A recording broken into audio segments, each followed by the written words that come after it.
اور جب تمہارے پروردگار نے فرشتوں سے فرمایا کہ میں زمین میں اپنا نائب بنانے والا ہوں، انہوں نے کہا کیا تو اس میں ایسے شخص کو نائب بنانا چاہتا ہے جو خرابیاں کرے اور کشت و خون کرتا پھرے، اور ہم تیری تعریف کے ساتھ تسبیح و تقدیس کرتے رہتے ہیں؟ اللہ نے فرمایا میں وہ باتیں جانتا ہوں جو تم نہیں جانتے۔ اور اس نے آدم کو سب نام سکھائے، پھر ان کو فرشتوں کے سامنے کیا اور فرمایا کہ اگر سچے ہو تو مجھے ان کے نام بتاؤ۔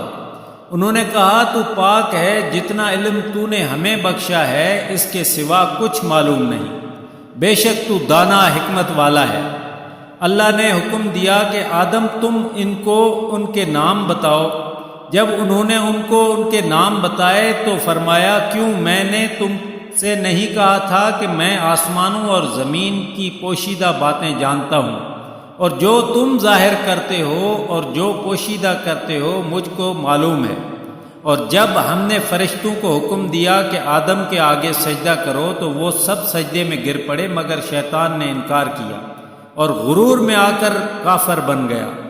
اور ہم نے کہا کہ اے آدم تم اور تمہاری بیوی بہشت میں رہو اور جہاں سے چاہو بے روک ٹوک کھاؤ، لیکن اس درخت کے پاس نہ جانا،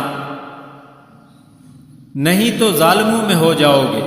پھر شیطان نے دونوں کو وہاں سے پھسلا دیا اور جس میں تھے اس سے ان کو نکلوا دیا۔ تب ہم نے حکم دیا کہ چلے جاؤ، تم ایک دوسرے کے دشمن ہو اور تمہارے لیے زمین میں ایک وقت تک ٹھکانہ اور معاش مقرر ہے۔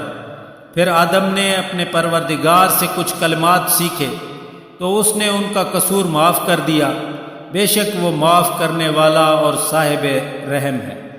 ہم نے فرمایا کہ تم سب یہاں سے اتر جاؤ، جب تمہارے پاس میری طرف سے ہدایت پہنچے تو جنہوں نے میری طرف سے ہدایت کی پیروی کی تو ان کو نہ کچھ خوف ہوگا اور نہ وہ غمناک ہوں گے، اور جنہوں نے اس کو قبول نہ کیا اور ہماری آیتوں کو جھٹلایا وہ دوزخ میں جانے والے ہیں اور ہمیشہ اس میں رہیں گے۔ اللہم اجرنا من النار، اللہم اجرنا من النار، اللہم اجرنا من النار۔